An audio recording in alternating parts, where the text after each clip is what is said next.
In this episode, we speak with Jon Cooper, co-founder and CEO of Overalls, a new kind of employee benefit platform that helps make employees' lives easier by assisting on things like making financial and insurance decisions, choosing vendors for your home, and handling other personal time-draining tasks.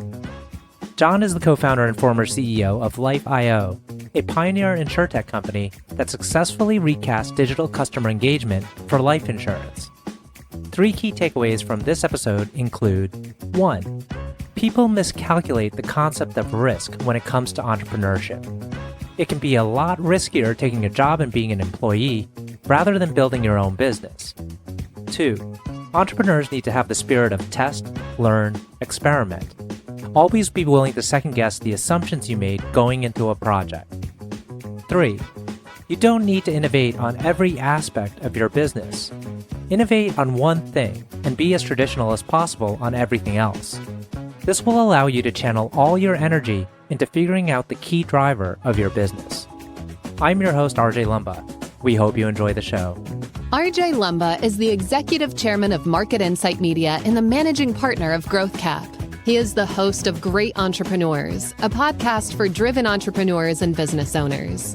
Our podcast covers all topics related to the entrepreneurial journey, from ideation to execution to optimization and to reaping the rewards of a well-run business. In the minutes ahead, we'll share with you unique insights and tactics from some of today's most accomplished and inspiring entrepreneurs. Jon, great to chat with you today. Thanks, RJ. Excited to be here. So I was thinking quite a bit about how we could make this interesting. I noticed on your background, and I hadn't known this, is that you're a guest lecturer at the Wharton School and on a topic that is near and dear to our hearts, which is entrepreneurship.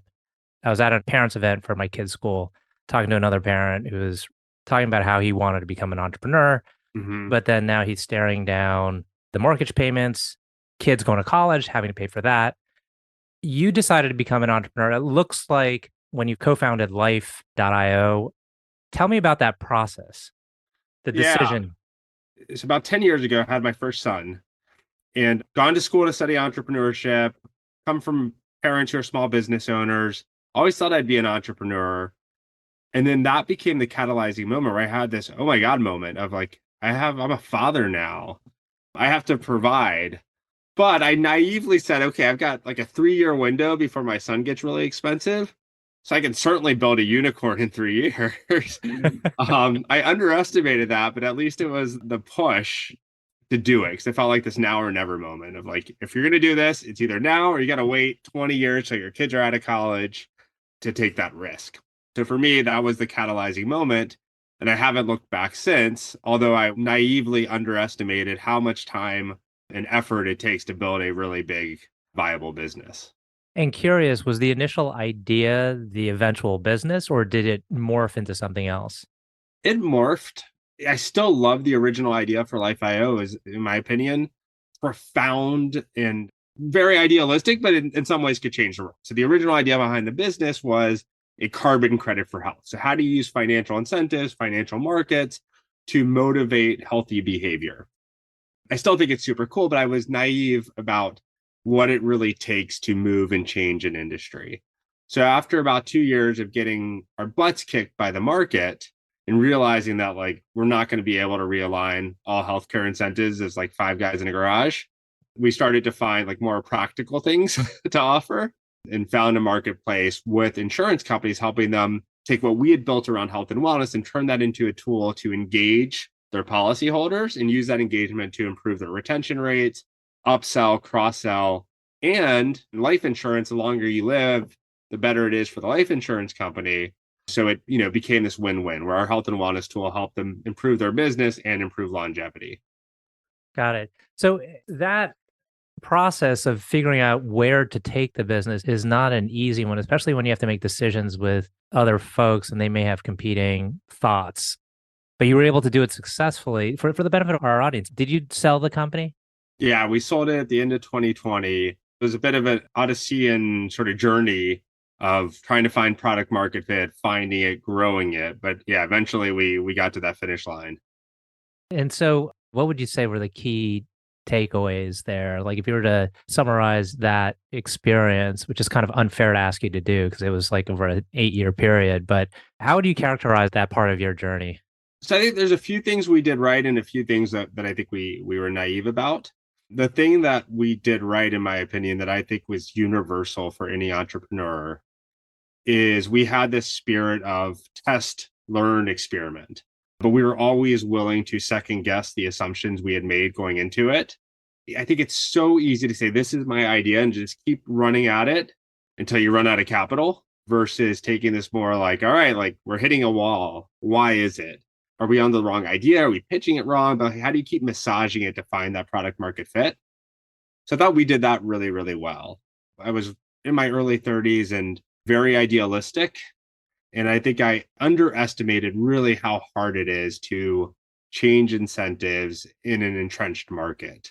So that's one of the things that, now when I think about business ideas, I think about like both the impact, but also like the practicality of like, can you really change this as a small business, or does it require a bigger force? Does it require legislation and so on to make those changes?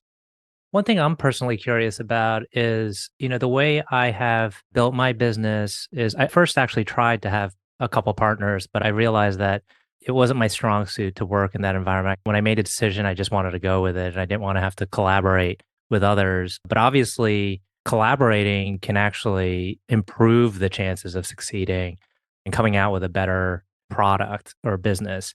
Do you have a certain style when you work with others, like equal co-founders?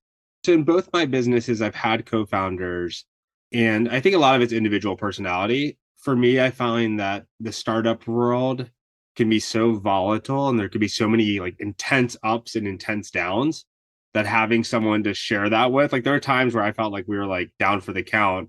And luckily, Mike, my co-founder at Life.io, he was the one who was rallying. Or there's other times where he was, oh my God, we lost this client. This is devastating. And I was the one who was able to rally. But that's more my personality. And it introduces a risk. Like if Mike didn't have a good complementary personality, if we didn't have good chemistry, it could have been a disaster. And you hear about so many businesses where the idea is great, the execution's good, but hey, the two co-founders can't get along or the founding team can't get along, and it implodes as a result of that. So I think a lot of it comes down to you and a lot of it comes down to the co-founder. Right. Before we move on to your current company, I want to delve a little bit more into that earlier part of the journey, because I do think there's a lot of folks out there that really want to be an entrepreneur, but there's like different reasons why they're holding themselves back. It seemed like the bar for you wasn't that high, meaning like you had like kind of pre-decided you wanted to become an entrepreneur. What are kind of like some pros and cons that you would advise others on? So one of the things I think is really interesting is this perception of risk. People generally think that becoming an entrepreneur is going to be risky. And it is to a degree, and you need to somehow figure out a way to finance the early stages. But working for large companies can be really risky too. And a lot of that's outside of your control. There's so many people that you run into who work for a large Fortune 100 company and they get reorged. They keep their job, but they're sent to some place they don't want to live. And there it's outside of your control. At least in the world of entrepreneurship, it's like you against your competition in a market. So I like that element of agency and control over what I was doing. And then, yeah, for me personally, there was a catalyzing event that was like now, or it's probably not going to be for a while. That was another important factor. I 100% agree. Like when I was working in investment banking, typically investment banking and in these different groups, it could be boom and bust. And so they're quick to lay off folks. They're also quick to hire when an upturn is about to happen. But I just found it lacked so much security. And I said, how could I have more control and therefore bring more peace of mind and actually just have a better home life? Yeah. And actually becoming an entrepreneur did that to me, like 10x did for me, because like I used to go home and worry about stuff. I'd worry about like what's happening in the economy. Actually, I was merged. I had somewhat tumultuous experiences with different investment banks, like what happened to the actual bank. So completely agree on that point. Let's talk a little bit about risk if we can, because you had that catalyzing event. Monetarily, did you set aside money and you just said like, okay, this is what I'm going to live off of? So in our case, I was fortunate enough to start Life.io with investors already. So at founding, we'd raised an initial round of angel investment and seed venture investment. In general, though, what's interesting, and I'll sort of talk about what I'm doing now in this context, but you think about it, it's almost like this barbell of who can become entrepreneurs. On the one hand, you've got the people who are willing to like work out of their garage, eat ramen noodles for 2 years as they sort of get their basic business up.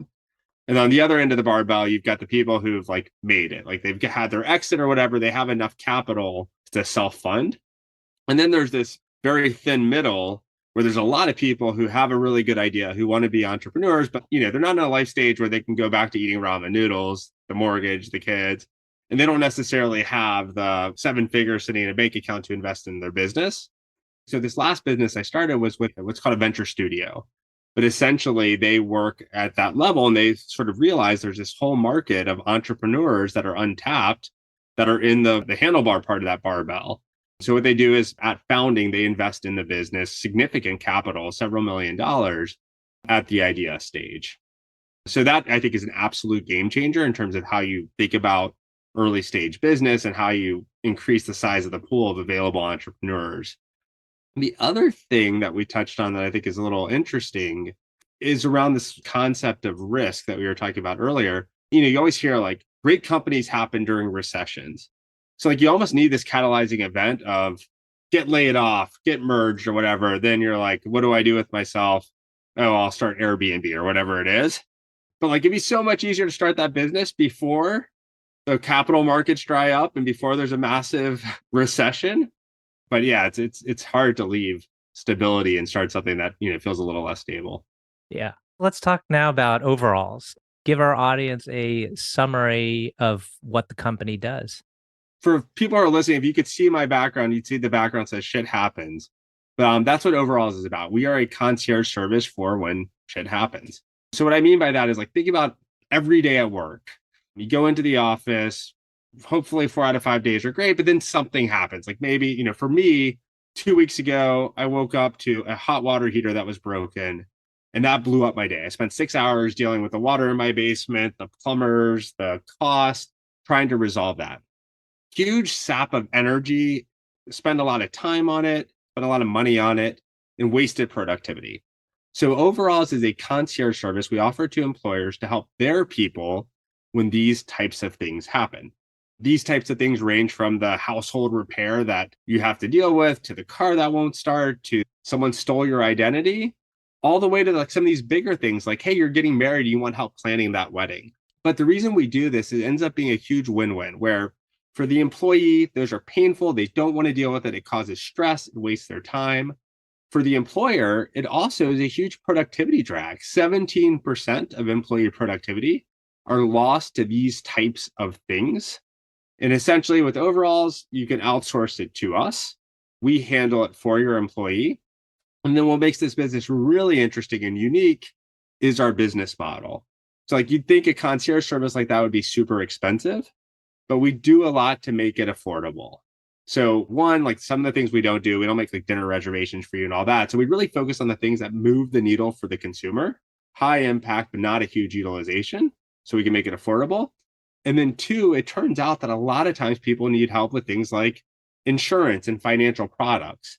So by helping people with that, we can actually earn the affiliate revenue from those products. So long story short is that means we can bring this white glove concierge service to employers at a super affordable price to help their employees. That's what overalls is. That's great. And it's a compelling offering. And I think we talked about this before. Why did you decide to go through the employer versus trying to offer this directly? So in our case, there's really a few reasons. One is what we found as we started talking to individuals. A lot of the most frustrating things for them were things that were getting in the way of them doing their jobs or them being able to get their work done. So people felt this inherent conflict of like, I need to deal with this issue. And as a result, I can't go to work. I'm taking sick time or whatever it is. That was one. Two is like, if you just look at what's happened in the world today, the relationship between employers and employees is not the same as it was before the pandemic. Like we've got, a huge number of people sitting on the sidelines who aren't even re-entering the workforce. And employers need help and they're asking for help for finding ways to engage their employees, delivering value and helping sort of realign that relationship. And so overall, it's this nice win-win. And so how's it gone so far? You've been in business now for a little over a year? We raised our first round of capital about a year ago. We were in stealth mode for about 9 months.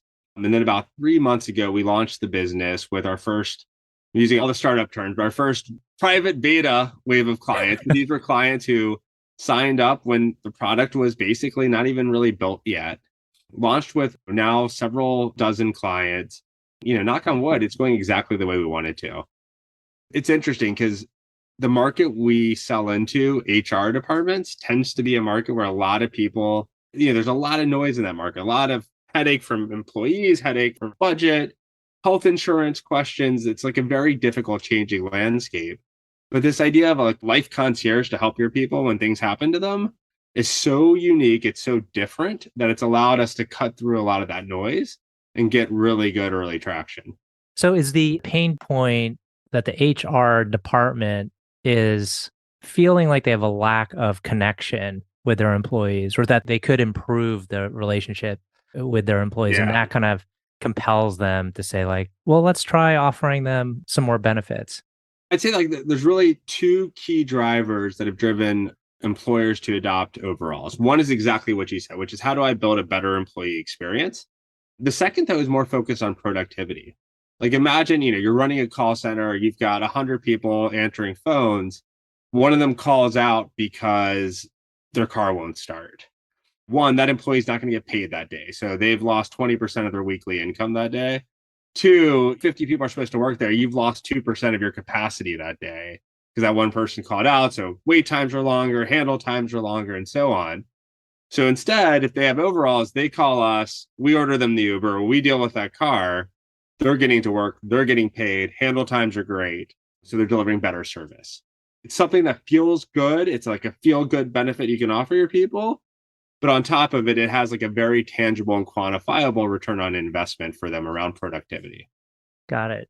So you're still in the kind of earlier phase of the company life cycle. What is the 2-3 year vision? Great question. So even in just the 12 months since we started this business, it's been a lot of like testing and iterating of like, we had this sort of idea around insurance that morphed into an idea around, well, really people don't need insurance. They need more than insurance. They need something to help them. So the way I think about it is like the next 6 months is still going to be around this honing in on the bullseye, making sure that employers are really happy, employees are really happy. And then it'll be really focused on growth and just doing what we do really, really well. I don't see us straying very far from what we do today. I just see us doing more and more of it at a bigger sort of scale. Excellent. And will you be going out for additional funding rounds? Yeah, so we've raised a few rounds of capital. We started this business in partnership with the venture studio, Redesign Health. We raised a seed round about 3 months ago. And then in early 2024, we'll be going out for a Series A round. Got it. Well, we're coming up on time here, but I do like to ask a couple personal questions so that the audience can get to know you a little bit better. Is there a book that you've read that's had a profound impact on you? One of my favorite books in this like venture startup world is The Hard Thing About the Hard Things by Mark Andreessen. You always hear like the meteoric success stories in most entrepreneurship books. He really focuses on all the like near-death experiences that he had through his career, like at Netscape and other places, and how they burned the midnight oil, figured it out, and just got it done to make it happen. That's one of my absolute favorites. Mm-hmm. One thing I wanted to ask you is, how has your leadership style evolved? One very profound difference, I'd say, from when we started Life.io to now is at first we tried to innovate on everything. Like we had an innovative idea and then we're like, well, let's have a flat management structure. Let's try something different around compensation. We're trying everything. Versus now I realize like if you're going to innovate, like let's just say you have a very innovative business model. It's almost in your best interest to be as traditional as possible around everything else, because you can channel all your energy on figuring out the one thing that you're doing that's different versus like, okay, like shit, now we have to figure out this flat hierarchical thing that doesn't really work. Or now we have to figure out this other thing that doesn't really work. So in some ways I've embraced a lot of like, hey, there's been like 500 years of business that's tested and iterated to arrive at this hierarchy and to arrive at this comp strategy. Like, why don't we just use that? I think that's a great insight. Yeah, that's been a big one. There's been other learnings along the way too. The other sort of key one I'd say that's a big difference is when I started my first business, I would have considered myself early career high potential. But I was doing it for the first time. And I think I made the mistake a lot of times of hiring other people like me who were early career high potential. It turns out when you have a whole team of like people who have high potential, but no one's really done it before, that's not as effective as if you have a few people who are high potential, haven't done it before, and a bunch of people who have done it before. Right. So I try to hire a lot of people with a lot more experience in their respective areas and just have a few people here and there who are high potential, but haven't done it before. Sometimes I just want someone who works really hard Yeah. and who's reliable and who's smart enough and just gets the job done every time. So I've got a mix of folks. Like some people need to just be doing it and other people could be learning on the job. Right. Last question, but leader you admire most. It could also be a non-leader, but just like a person you really admire. It's someone very few people have heard of, but one of our board members at Life.io is this great guy named Robert Kammerson. He was CEO of Six Flags, CEO of Dior and Chanel. Like he had this amazing storied career where he ran a lot of really big businesses, but he was just such a good leader where he like super high energy. You left every meeting with him energized, motivated, feeling like you could take on the world. Such a good leadership style. And so it's folks like him. I think there's like the cool role models that you read about in the paper, but I think it's folks like that who you actually really come in close contact with who can shape your career the most. Yeah, that's an interesting answer. And it reminds me of Bill Campbell, if you've ever heard of him and his story. And I've recently gone pretty deep on all the kind of reviews and commentary on him. But do you think that style can work?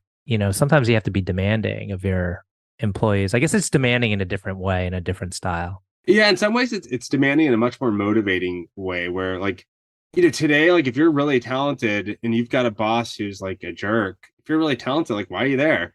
The greatest talent has the most flexibility to leave on a dime. So I think like the best way to motivate them is to get them pumped up, get them excited, show them the opportunity. But I've seen it work the opposite where you treat people like they have no job choices and they're eager to prove you wrong. Yeah. Especially in this world, I think like as remote work and all that, I think it's just going to be more and more that case where we've got a very liquid market of talent. That's actually a good note to end on. It's kind of a reminder to all of us who are leading our businesses on how to better think about motivating our teams. So with that, I want to thank you again for taking the time and congratulate you on your business successes so far and wish you the best of luck with overalls.